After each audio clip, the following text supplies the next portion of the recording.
everybody, this is Derek from Eternal Paranormal. This summer I've got an all-new series out called The Ghostly Encounters, where I conduct one-on-one interviews with different people talking about their paranormal experiences. So if you want to go out on an adventure with me, let's just go see what they got to say.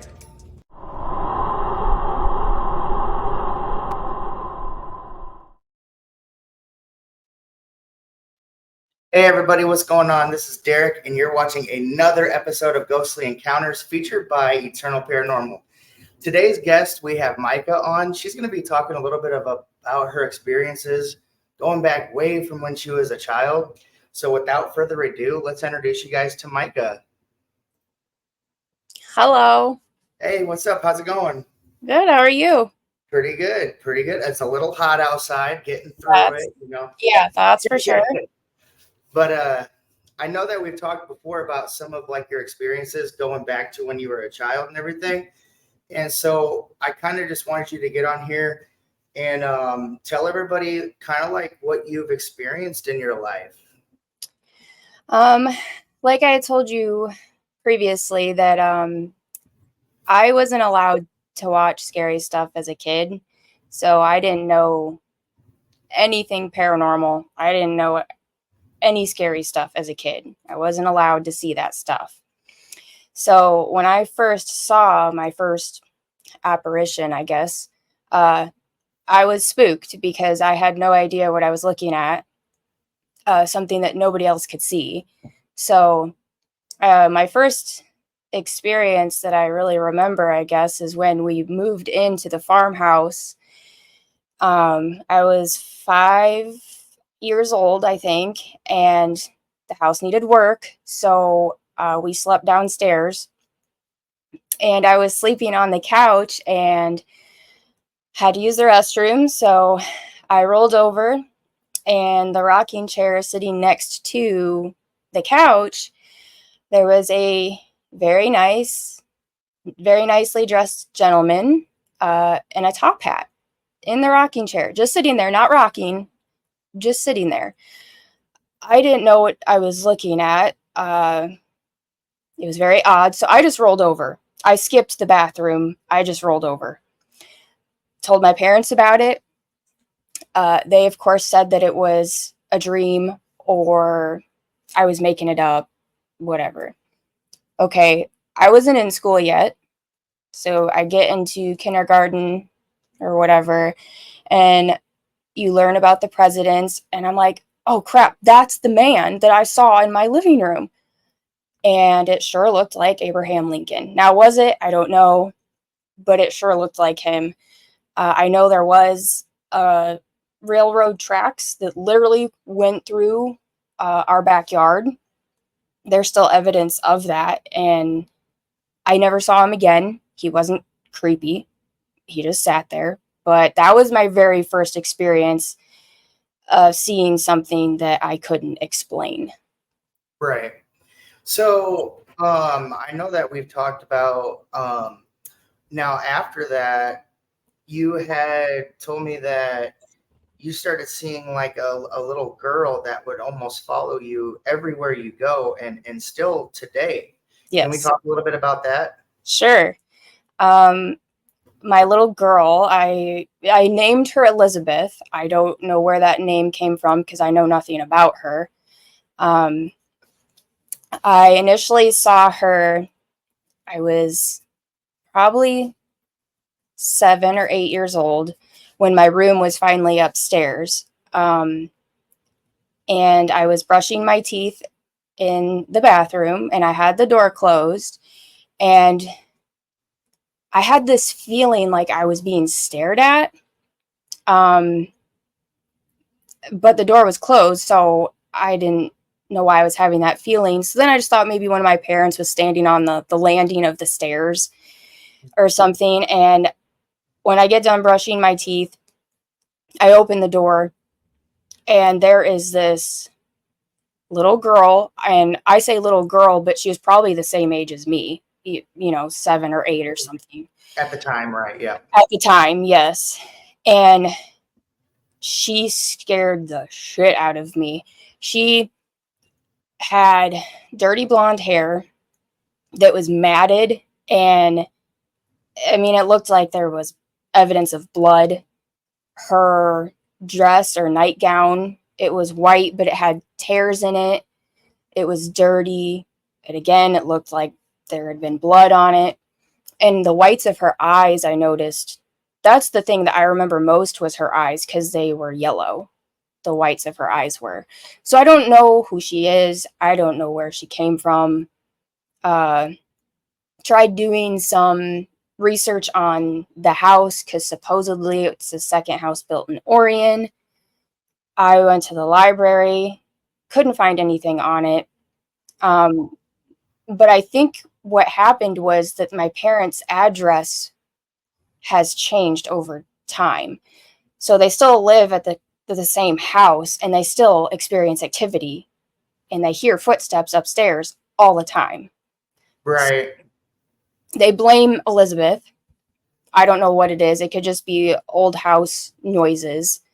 But yeah, she still hangs around. I used to see her all the time as a kid, as a full apparition, a full form. She used to pace in front of the door in my middle school when I was in history class. She'd just pace outside the door. She would just pop up randomly places, and she used to scare me. I was so scared of her. And over the years, we've grown up together, and she's changed. She's just a black shadow now. She's never said anything to me. She still scares me a little bit, just the fact that I don't know what she is. So Right. Like you kind of like want answers, you I do. want like what you've been following me around all my life, and All my like life. I just want to know who you are, Yeah, if Uh I could help her in some way, that would be great. I yeah, don't want to give her a name, and it's not even the right name that I've been calling her. So right. But I mean, but you've given her a name, and so I think that I think personally that that's okay, because like you know her as that, and now you guys kind of created this type of like, okay, you're there, and I know you're there, and you're not gonna bug me anymore, but yeah, I can kind of feel you now still, but with absolutely. this agreement where you're not going to pop up all the time, and Yeah, it's almost mostly immediately. feelings. Yeah, right. So That's crazy. Now I know that you used to work for Toys R Us yeah, in Moline of the Quad Cities, yep. and you've got some stories to tell about that place too. So why don't we go ahead and do that? Okay. Um, I worked there for like 12 years until the day we closed the doors. And when I first started, everybody was like, "This place is haunted," and I'm like, "Sure it is, whatever." But no, it really was. It was haunted. Uh, Stuff happened all the time. Customers would even say stuff about ghosts or stuff falling off the shelves and stuff. But the one that really sticks out to me was when I was doing drawers in the morning. I was counting money, and it was before we were open, and I was the only one there. And I remember bringing the tills out, and I was going to go to register 10. And at the end of the registers, we had certain displays, and this one was umbrella strollers for baby dolls. And so there was a rack at the end of register 10. And I went to put the drawer in, and a little girl popped out from the display, and I was like, "Oh, hi." And then turned around and was going to put the rest of the drawers in. And then I realized, well, crap, we're not open. That wasn't a real kid. So I ran back to the office, rewound the footage, and I talked to nobody. There was nobody there. But I clearly saw a little girl with like long dark hair, She was wearing like a zip up hoodie. She was very adorable, but I never seen her before. And then I know there was a little boy there. I don't remember seeing the little boy, but other people had seen the little boy in the back room. That's where a lot of the activity was.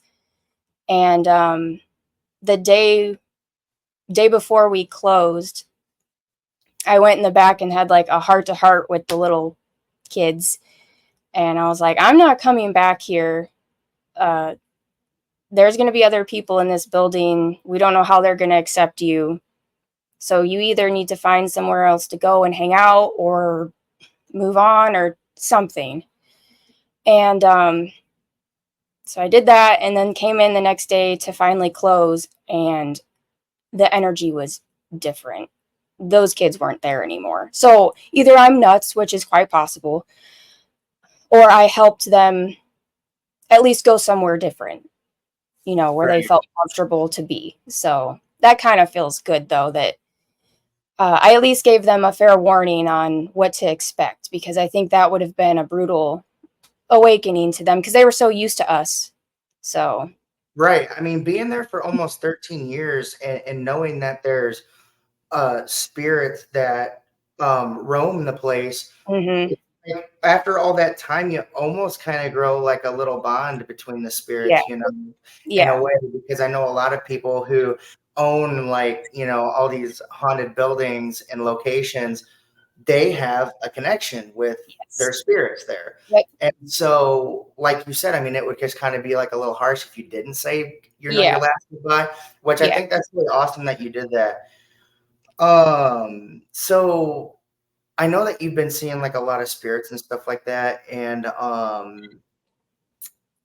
I asked you before, but you, I feel like you could be like an intuitive or like a sensitive to spirits, and that's why maybe they are attracted to you and they show themselves to you. How do you feel about that? Um, I've been told that I have a gift or clairvoyant or whatever you want to call it. Before, I didn't want to accept it at all. I wanted nothing of it. It scared me. I didn't know anything about it. But now I'm more like, okay, if I can help somebody or give them attention that they need for the moment, then I'll do it. But it's still a little unnerving when things just pop out. And my husband now knows that when I get this deer in headlights look on my face, that I'm seeing something that nobody else can see. And Um, yeah, that happens often. So, and we've gone to haunted locations and stuff, and I can tell going in a building if it has good energy, bad energy, or people. If people give off good energy, bad energy. So, I don't know if you just call that intuitive or a gift or whatever, but I'm more accepting of it now and willing to learn more and maybe more how to control it even and try right, to help people. So, right.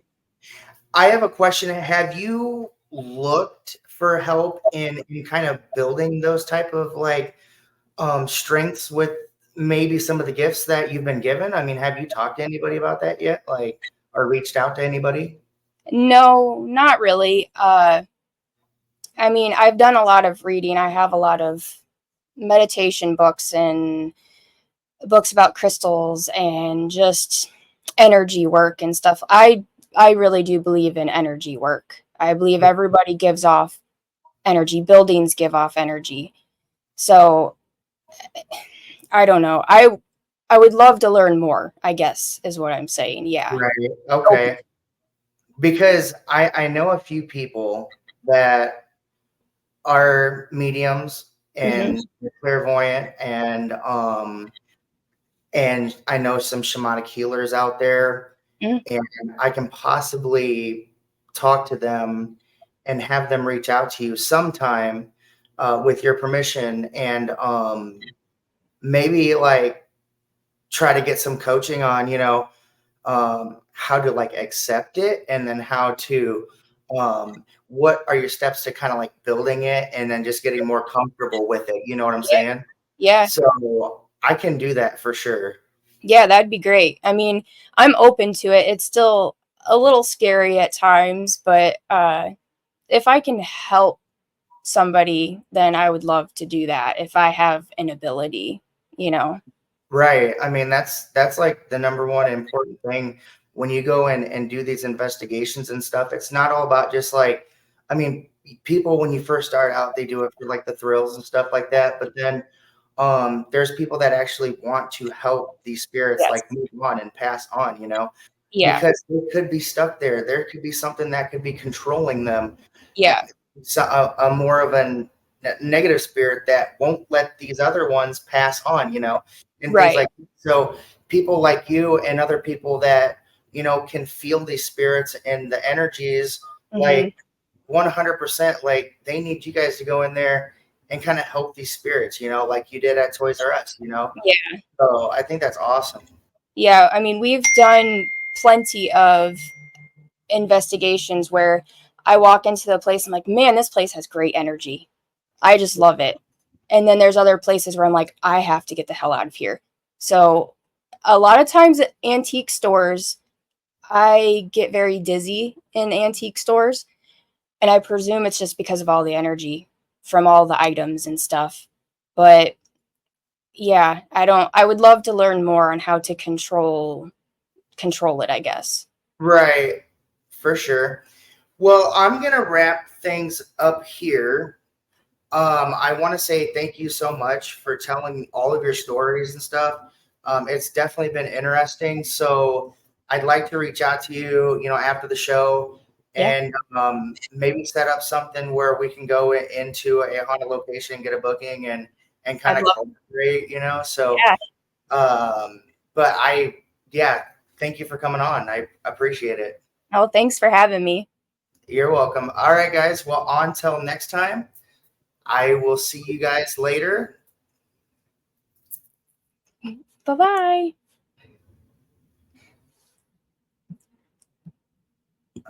Put myself back up here. Stop and record.